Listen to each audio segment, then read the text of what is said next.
Quão amáveis são os teus tabernáculos, Senhor dos exércitos.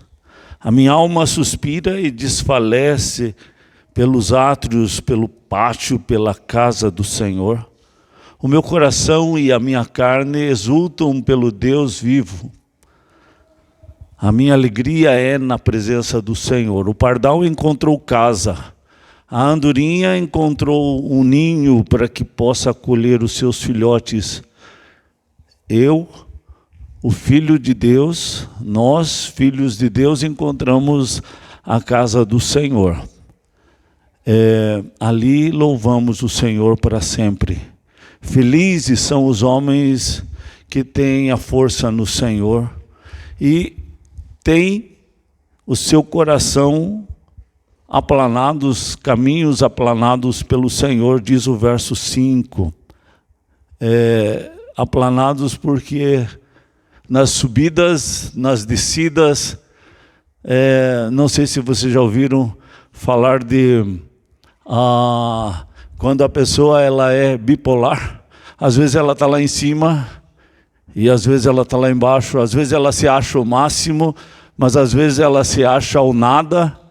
E aqui ele está dizendo assim, ele vai aplanando o nosso coração e vai tirando esses picos de cima e esses vales muito profundos, né? Ele vai consertando o nosso coração. E ele diz no verso 6, passa por um vale árido, os filhos de Deus passam por um vale árido e transformam esse vale árido num manancial. Assim como um deserto pode florescer, também o nosso coração e a nossa vida pode florescer. De bênçãos Deus cobre desde a primeira chuva. Vão indo de força em força. Cada um deles aparece diante de Deus em Sião. Sião é onde Jesus Cristo foi crucificado. Sião é onde estava o templo e está ainda uma parede lá do templo que Salomão fez. Mas aqui ainda não tinha acontecido tudo isso, mas Sião sempre está falando a respeito da providência de Deus, de sacrificar Jesus em nosso lugar.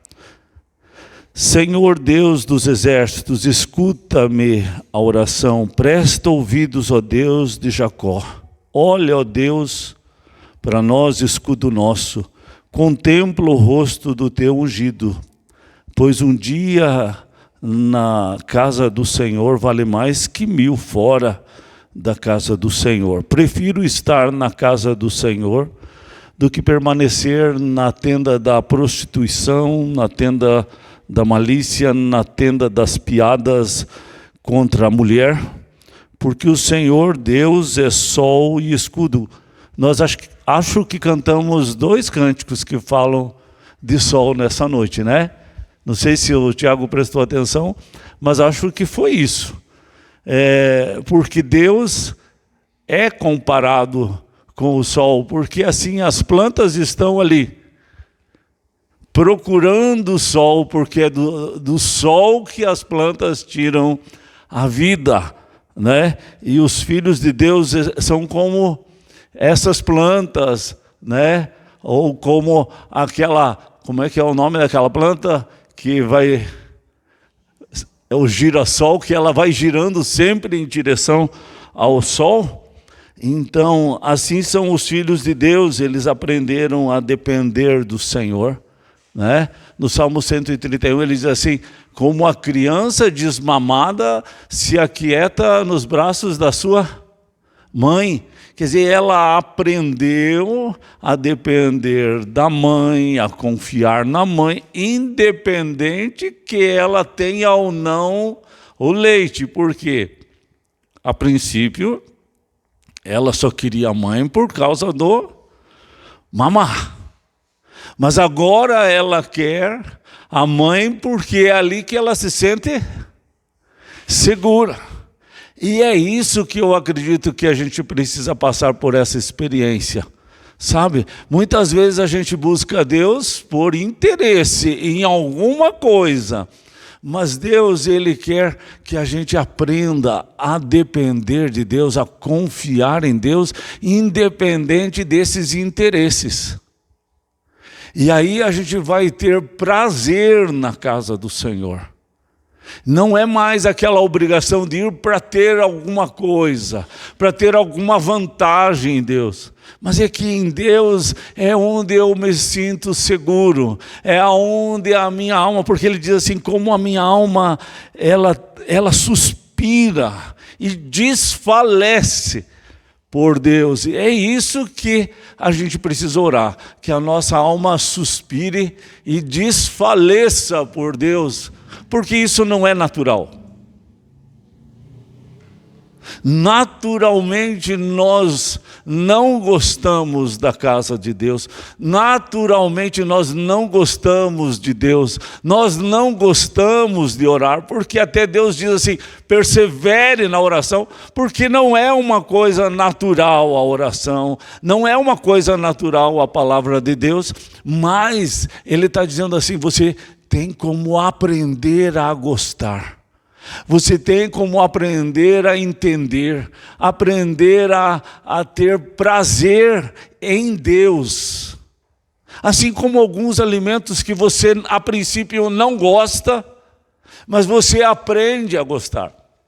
Há aqueles alimentos que os pais ensinam desde criança a comer, e a pessoa às vezes não come mais por muito tempo, e daí quando tem uma certa idade, alguém traz aquele alimento e aquilo traz uma saudade, né? Porque foi algo que o pai e a mãe ensinou e está ali.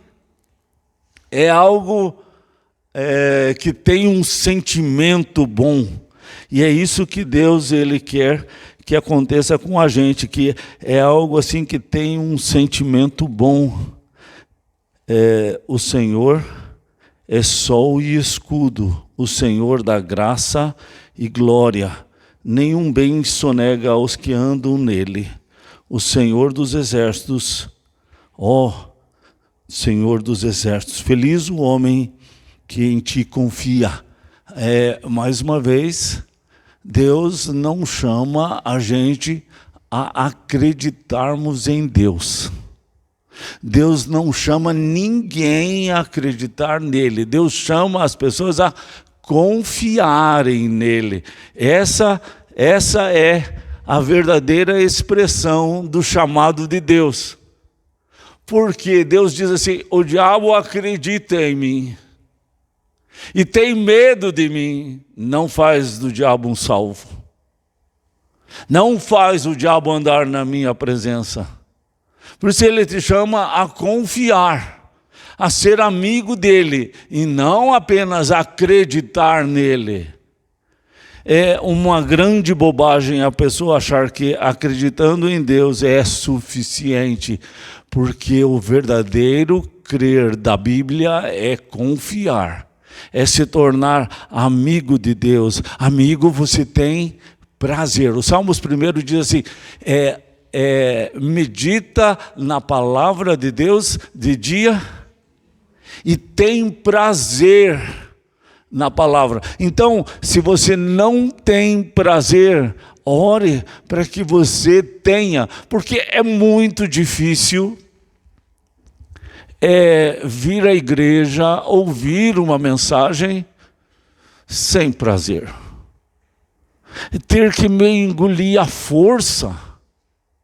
Daí vem o sono, daí vem pensamentos outros, Palmeiras, Corinthians, vem um monte de porcaria na cabeça, né?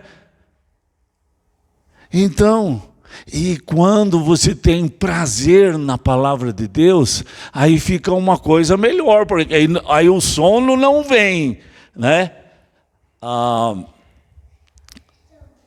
igreja, o povo de Deus, é o que Ele está dizendo aqui. Eu encontrei a tua casa, eu encontrei os teus altares, eu encontrei o teu povo. O pardal encontrou a andorinha. Eu encontrei a tua casa. Eu encontrei o lugar de adoração ao Senhor, né? Eu lembro assim daqueles 4 homens que levaram aquele coxo até Jesus. Eles tinham que ter criatividade, eles tinham que ter ânimo, eles tinham que ter a mesma direção, e aí eles não conseguiam chegar até Jesus por causa da enorme multidão. Eles dão um jeito de subir em cima do telhado e descer o coxo até Jesus. Então eles precisavam estar unidos, eles não poderiam ter preguiça. Eles teriam que ter unidade, ânimo, força para fazer isso, para que aquele amigo deles fosse curado por Jesus. Eu quero dizer assim, eles não são a razão da vida do coxo. A igreja não é a razão da tua vida. A igreja não é o centro do evangelho.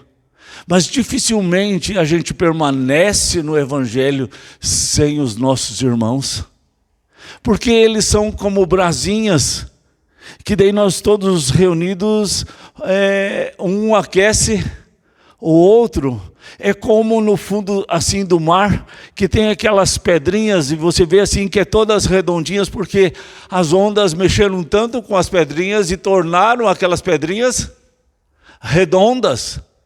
Então, por mais que a gente tenha dificuldade, por mais que a gente tenha problema, por mais que a gente seja crítico com o outro, mas a comunhão, a convivência, torna essas pedrinhas redondas, torna a gente, vai tirando as nossas arestas, as nossas incredulidades, as nossas chatices.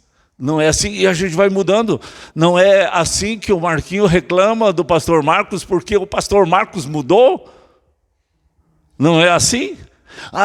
Porque muda. Agora pense assim, você pega aquelas pedrinhas redondinhas e você coloca onde? No teu jardim, não é assim? Ou você traz as pedras britas para enfeitar o teu jardim? Você não pega aquelas branquinhas, todas redondinhas, que estavam no fundo do rio, ou estavam lá no fundo do mar? Aquelas ficam belas, mas para se tornar belas, foi tido um bom trabalho de lixar uma com as outras, né? Então esse texto aqui, ele fala a respeito de como o Filho de Deus tem amor pela casa de Deus, mas isso é uma coisa que Deus vai nos ensinando. Deus vai nos treinando a nos apegarmos a Ele, né? E com o tempo, né? E Ele vai dando assim o contentamento, né?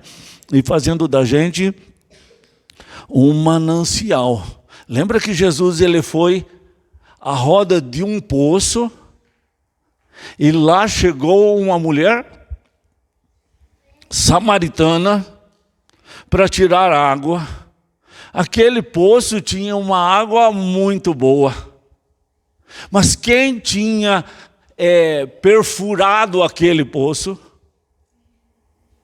Quem que perfurou aquele poço?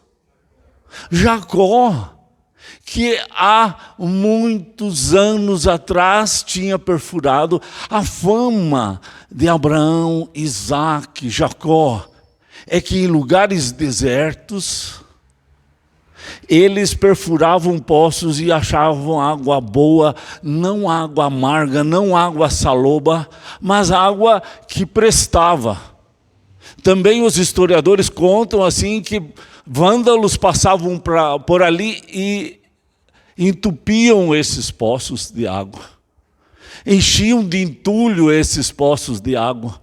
Então, a gente precisa saber quem a gente é. A gente é daquela parte, daquelas pessoas que cavocam poços, ou daquelas gangues que enchem os poços de entulho? Gente, naturalmente a gente é dessa gangue que entope. joga lixo, joga porcaria. Assim como também nos nossos lixos, a gente põe ali um monte de copinho descartável no lixo e depois a gente joga o resto da comida, o osso, joga o molho da carne, o arroz, o resto do feijão, joga tudo em cima daqueles copos descartáveis. Essa característica é a característica daqueles vândalos, daqueles que pegavam as coisas estragadas e jogavam nesses poços, que depois ninguém podia tomar aquela água. Os filhos de Deus, eles eram conhecidos como aqueles que iam perfurar o poço, achar água boa, e todos poderiam tirar água dali, levar essa água para sua família. Uma água limpa é uma água que não vai contaminar a sua casa, não vai trazer infecção urinária e diarreia e outras porcarias. Por isso é uma bênção. Mas aquele que entope, que coloca sujeira, é o vândalo, que sempre está às catas de coisa que vai contaminar o sistema urinário dos seus filhos. Um país que tem chikungunya, que tem todas essas porcarias, é sinal de um país muito sujo, de um país que não cuida daquilo que bebe, não cuida do seu lixo. Quando dá uma enchente, vai toda aquela lixaiada pelas ruas. É exatamente isso que ele está dizendo. Existem dois tipos de gente. Naturalmente, a gente nasce com esse espírito de porco e vai contaminando tudo. Mas quando Deus entra na nossa vida, quando Jesus entra em nosso coração e Ele nos transforma, a gente começa a se tornar pessoas que abrem poço, que conserva a água limpa desse poço, que protege essa nascente, que gasta tempo fazendo isso. Porque é mais fácil jogar sujeira lá. Mas para os que são transformados por Deus, não funciona assim, né? Ele muda as nossas escolhas do que a gente assiste na TV, do que a gente vê na internet. Jesus dentro de nós faz a gente escolher a melhor parte. Naturalmente a gente passaria a noite inteira jogando no computador, jogando em rede.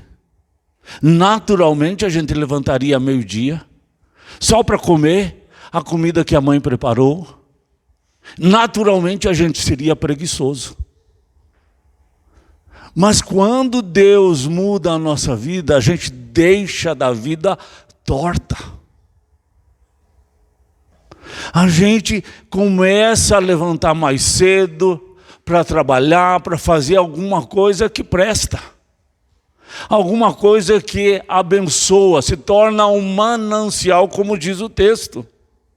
De uma água limpa, que mata a sede. Vai fazer estudo bíblico nas casas, se propõe a compartilhar a palavra do Senhor, para ajudar os seus amigos, seus parentes não irem para o inferno, e nunca vai dizer assim, ele é incrédulo, que se dane, que vá para o inferno. Não tem esse espírito, ou se não pode, se prepara para fazer isso, né? Lá no Salmo 73, ele diz assim, que ele estava muito tentado em relação à prosperidade do homem mau. E aí ele via que os filhos de Deus se lascavam cavocando o poço, os filhos de Deus se lascavam no serviço, e os incrédulos prosperavam roubando, vendendo droga, porcaria, e daí tinham dinheiro, e os filhos de Deus não tinham esse dinheiro. E ele estava chateado com Deus. Agora, se você ler o Salmo 73, você vai ver que essa luta que ele teve foi até que ele entrou na casa de Deus. Até que ele entrou na casa de Deus e ele começou a ouvir Deus falar com ele. E ele começou a ser despertado por Deus. E Deus contou para ele assim: você não vê que aqueles que fazem isso, aqueles que estão traficando droga, aqueles que fazem valas e jogam carro com os cobradores dentro dessa vala e matam pessoas, eles prosperam, eles têm dinheiro, mas que um dia eu coloco eles num lugar escorregadio e eles vão cair e não vai ter quem os levante. O dia que eles tiverem que enfrentar o vale da sombra da morte, eles vão se lascar naquele dia, porque eles vão se encontrar comigo, eles não estão preparados para se encontrar comigo. E você está. E você está sendo tentado agora, por causa da prosperidade deles, porque eles roubam, escapam, se dão bem, mas eles não vão se dar bem, porque a justiça vem. Está lá escrito no Salmo 73, até que entrei na casa do Senhor. Na casa do Senhor há discernimento, Deus abre os olhos. Aquela mágoa que você tinha, aquele ressentimento, aquela palavra que você tinha ouvido e agora você ficou chateado com ela, de alguém, aí Deus fala ao teu coração, não foi exatamente isso. Ou você começa a notar assim que aquela pessoa mudou, não é mais a mesma, porque o Espírito Santo também está tocando no coração dela. E você não precisa guardar aquele ressentimento. Já aconteceu muitas vezes comigo assim, de eu estar envolvido num problema muito sério. Eu lembro assim que quando eu tinha que ir daqui para Curitiba, eu ia segunda para Curitiba e ficava até sexta para ajudar a cuidar do meu pai. Aí eu ficava o final de semana aqui. Só que naquele tempo também deu muitos problemas entre os irmãos. E quando eu fui falar uma palavrinha, às vezes estava lá a encrenca feita. Então o diabo ele aproveitava um momento também que eu estava emocionalmente fraco para trazer conflitos aqui. Só que a igreja sempre estava em oração aqui. E a gente se encontrava toda semana para orar, no final de semana. E a gente conversava certos assuntos, de repente eu descobria o problema e a gente conseguia conversar e resolver os problemas. E não deixar aquele problema tomar conta do meu coração ou do coração dos irmãos. Então o que é que Deus faz? Ele vai consertando as coisas. Até que entrei na casa, você vai percebendo assim que a corda da tua tenda está frouxa. E a hora que vier o vento vai levar. Então você percebeu que está frouxa, você vai lá e... Mas quem fez você perceber? Foi Deus. Ele abre os teus olhos, ele te dá discernimento. E foi o que ele fez com aquele homem lá. Então o Salmos 91 ele fala assim sobre Deus te livrar do laço do passarinheiro. E esse laço, dificilmente um passarinho consegue escapar desse laço, porque esse laço é muito rápido. Eu sempre conto que eu andava com meu primo que era caçador, e ele ia armando esse laço, e depois quando a gente ia andar lá onde ele tinha armado, sempre tinha um corpo de um passarinho, mas não tinha a cabeça do passarinho. E eu sempre entendi que passarinho é muito rápido, mas o laço é muito mais rápido. Só ficava o corpo, não achava a cabeça, porque tinha atorado o pescoço. E a cabeça voava, o laço levava essa cabeça para muito longe. Só ficava aquele, como diz o narrador lá, só um corpinho estendido no chão. Não é assim? Então, se Deus não abrir os nossos olhos, se a gente não estiver na presença de Deus, se a gente não falar com Deus, Ele não mostra isso. E aí o que acontece? A gente cai no laço do passarinheiro, né? Ou, por exemplo, como eu estava falando antes, a gente começa a vir à igreja, daí eu começo a estar mais frequente, eu começo a ver o defeito do Paulo. Aí eu começo a ver o defeito do Adoniran, daí eu começo a ver o defeito do Marcelo, da Isa. E daí eu começo a ver o defeito, e começo a ver o defeito, e daí eu só consigo ver defeito, e daí só vejo o defeito, e daí o que acontece? Eu me aborreço com a igreja. Isso é uma cilada. O diabo, ele sempre está ao derredor fazendo isso. Ele disse isso para as pessoas e ele diz isso também para Jesus. Ele diz assim, mas esse Pedro te negou? Ele não merece, ele não presta, ele não serve para nada. O que você vai fazer alguma coisa por ele? Ele nega você, ele não merece. E de fato, Pedro não merecia. Mas a graça de Deus, que vocês estão falando da graça, alcançou Pedro. Dali a pouco ele estava perdoado. Dali a pouco, depois de ter negado Jesus, ele estava pregando a palavra da ressurreição de Jesus. Mais de 3.000 pessoas se converteram a Jesus, daquela multidão que gritou para Jesus ser crucificado. Então, Deus, ele muda a história. Aquela dureza, a gente pensa que a gente está tendo zelo de Deus, mas na verdade não é zelo, é a acusação do próprio diabo. Então não tome uma coisa dizendo e achando que é zelo de Deus, que você está defendendo uma verdade, quando você na verdade está defendendo uma acusação do diabo. Cuide com isso, porque à medida que você medir, você também vai ser medido. Eu queria que o irmão lesse Mateus 7, do verso 1 até o verso 5. Leia em voz bem alta, Mateus 7, do verso 1 até o verso 5.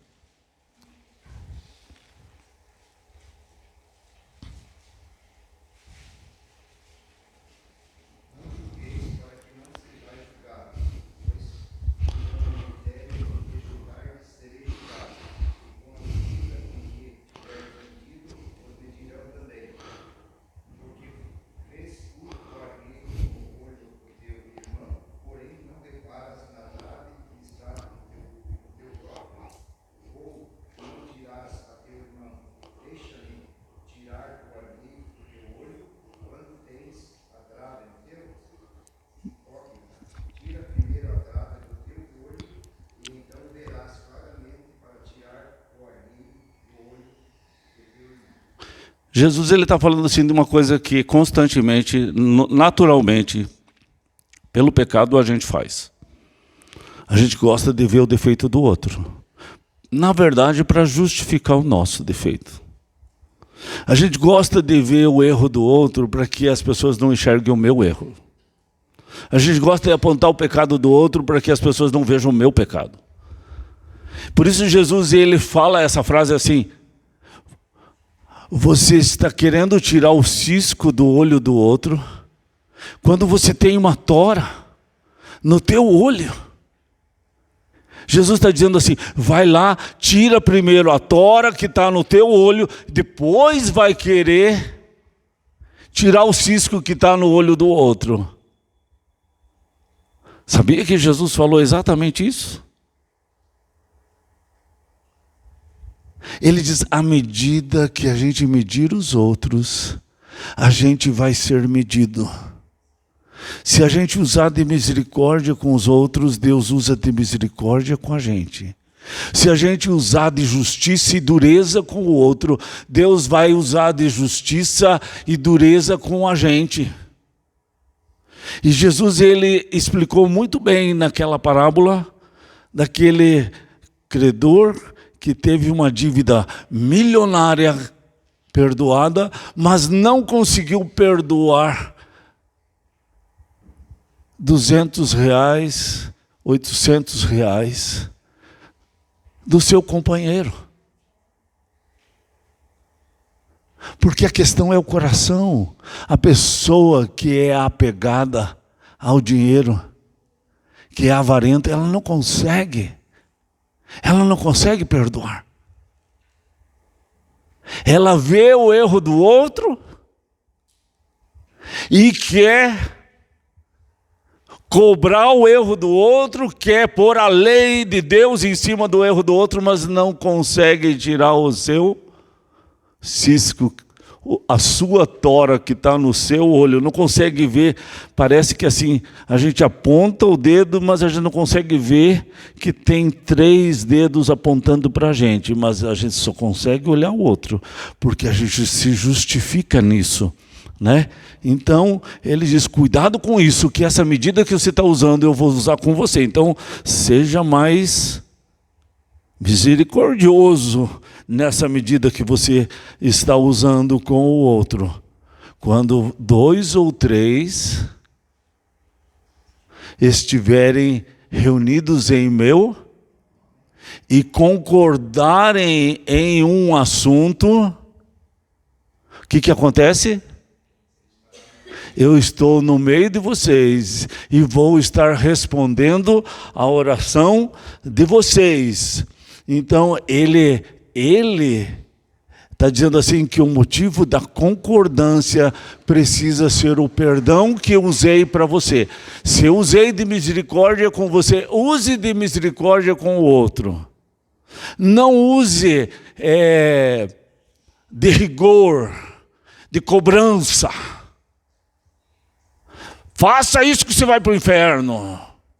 Continue assim, que o pastor não gosta. Olha lá, o pastor está bravo. Não é assim que muitas vezes a gente é tendente de dizer? Não é por amor. É sempre pela força, pela regra, pela lei, mas não pela graça, né? Então, a questão é que eu quero ser perdoado, eu quero que o sangue de Jesus passe no meu coração, mas eu quero que Deus use e faça justiça com o outro. E não quero, de fato, a misericórdia para com o outro. Isso é algo perigoso, né? Sempre o perdão de Deus vai ser maior que a ofensa do outro. Mas se eu olho para a ofensa, o que eu vejo? A minha incapacidade de perdoar. Mas se eu olhar para Jesus e para o que Ele fez por mim, aí eu consigo perdoar. Então eu preciso olhar para Jesus. Jesus lá na cruz, Ele disse assim, Pai, perdoa porque eles não sabem o que fazem. Jesus tem um coração perdoador. E Ele nos chama. Ele diz assim, eu quero estar dentro de você, para você também conseguir perdoar. Perdão não é fraqueza. Perdão é força, né? Não é fraqueza. Quando a gente não consegue perdoar, é porque a gente não desenvolveu ainda Jesus dentro de nós. E quando a gente não desenvolve Jesus dentro de nós, ainda a gente está morno na fé. E quando a gente está morno, Deus está a ponto de vomitar. O morno dá ânsia de vômito. Então não seja morno. Se você foi perdoado por Deus, foi lavado pelo sangue de Jesus, agora perdoe os outros. Trate da mesma forma que Ele te trata, né? Só para terminar esse assunto, esses dias atrás eu estava assistindo um filme sobre famílias de uma igreja que adotaram crianças que estavam à deriva. Aquele filme ele é bastante dramático, porque vai falar dos traumas, dos problemas dessas crianças, porque normalmente essas crianças são abandonadas pelos pais, ou elas são retiradas dos pais por causa de violência na casa. E agora essas famílias que recebem essas crianças vêm para dentro da casa delas com muitas dificuldades, muitas mágoas, muitos traumas da violência que havia lá. E às vezes, num certo momento do filme, dá até uma tristeza de ver o quanto que essas famílias estavam sofrendo. Mas a luta é por um tempo. Mais tarde dava para perceber assim, que por eles serem da igreja, eles traziam essas crianças à igreja. Eles também tinham a ajuda dos irmãos em relação a essa adoção. Eles tinham a ajuda do pastor, e na verdade o pastor ele tinha pego a menina mais problemática de todas elas. Ele também sofreu bastante, a esposa dele sofreu bastante, os filhos dele sofreram bastante. É uma história real. Mas essa menina se converteu. Ela conheceu a Jesus Cristo e foi sendo transformada. Mas houve luta de todos. Mas o que eu acredito assim que para transformar um deserto num manancial não é uma coisa simples. É algo que vai ter luta. Para você, até mesmo para separar lixo e colocar lixo reciclado ali, lixo orgânico aqui. Você tem que ficar falando e tem que ficar repetindo e ficar repetindo. Por quê? Porque a gente está acostumado a misturar tudo. Então Deus ele está dizendo assim, a luta para você fazer uma coisa boa e transformar um deserto num manancial, ela é grande. Mas ele diz assim, eu vou estar com você.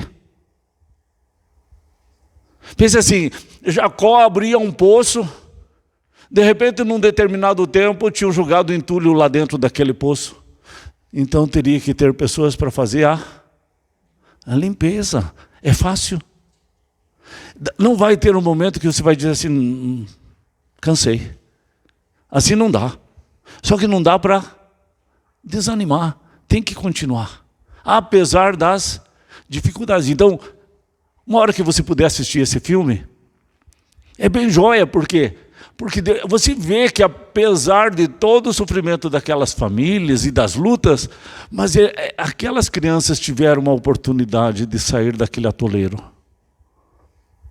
De onde o diabo queria roubar, matar a vida daquelas crianças. E a igreja foi usada para transformar a vida daquelas crianças, trazer uma chance de uma nova vida. Mas isso muitas vezes custa tranquilidade, custa, vamos dizer, uma casa que tem o pai, a mãe, 2 filhos, já está o ambiente legal, agora temos um terceiro ali que está incomodando. Ele é um intruso dentro da casa. Até Deus transformá-lo, dá muito problema. Mas assim, sem lutas não existe como ter vitória. Sem esse negar a si mesmo, não tem como alcançar a bênção e deixar aquele lugar de ser um deserto para se tornar um manancial. Último exemplo, eu estava um dia fazendo uma proteção a uma fonte lá no Turvo. E eu fiz uma parede de concreto, fiz também a laje. No tempo da pandemia, daí saía daqui, não podia ir na casa dos irmãos, alguns diziam até, o pastor, você vai vir nas casas, vai transmitir coronavírus. Lembra, dona Irã? Então eu fui lá e fiquei lá trabalhando, fazendo aquela proteção e cavoquei tudo aquilo lá. E daí eu fiquei lá cavocando. Quando eu saí de lá, eu tinha 17 bernes nas costas. Porque eu fiquei arcado aqui e aquelas... Acho que o Tiago ajudou a tirar. A Aline da Salete também ajudou a tirar uns bernes. Era 17 bernes que saiu das minhas costas, né? Gente, para fazer uma coisa boa, nem sempre você vai ter só vantagem. Você vai ter luta. Vai ter problemas. Mas sempre, as vantagens de ter feito sempre é melhor. Porque uma água que é feita uma proteção, não entra rato, não entra isso, não entra aquilo. Ela está protegida. É uma água limpa que você vai dar. Isso é só um exemplo assim, porque às vezes é difícil de você querer que o Natan fique quietinho enquanto você ensaia, sem dar para ele um celular. Mas se ele ficar viciado num celularzinho, além do vício, tem um outro problema. Não demora muito e ele vai ter problema de vista, porque a telinha do celular prejudica a vista da criança. Gente, não há como educar uma criança, não há como você levar um menino pequeno no caminho do Senhor e que ele se torne um homem de Deus, nascido de novo sem luta, sem joelho no chão, sem ser exemplo para ele. E quando o Marcelo ou a Isabel erram, tem que demonstrar para ele que errou e que o mesmo Jesus que perdoa eles, perdoa ele também. Ele precisa ver o pai trabalhando, ele precisa ver a mãe trabalhando, não só assistindo TV, porque às vezes ele está trabalhando lá fora e ele não vê, mas quando em casa, daí se só assiste TV, ele vai dizer, a coisa melhor que existe no mundo é assistir TV. Então, levar um filho ao céu de Deus não é uma tarefa pequena. É uma tarefa muito grande. Juntos é melhor. Um ora pelo outro. Um apoia o outro. Um incentiva o outro. Né? Aí se reuniram. Vamos manter o culto do sábado à noite. Por causa dos nossos filhos. É um pacto que se faz. Por quê? Porque às vezes a vontade de ficar em casa, a vontade de sair passear, a vontade de ir numa pizzaria é maior do que estar na casa de Deus. Mas a decisão de estar na casa de Deus é por causa de si e por causa dos seus filhos, que é mais importante do que pizza. Não é assim, o Isaac? Porque o Isaac é fanático por pizza, não é? Ele sai da igreja e já está pedindo pizza. E quer comer pizza, né? Ou já não é mais assim? Mais ou menos, já saiu dessa fase. Vamos orar, irmãos.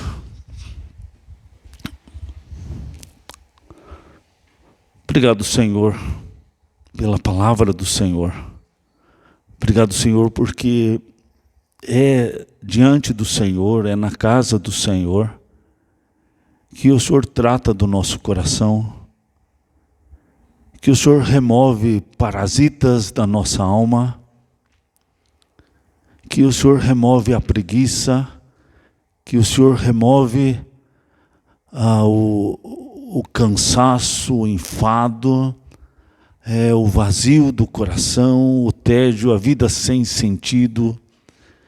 É na presença do Senhor que o Senhor coloca o prazer pela casa do Senhor.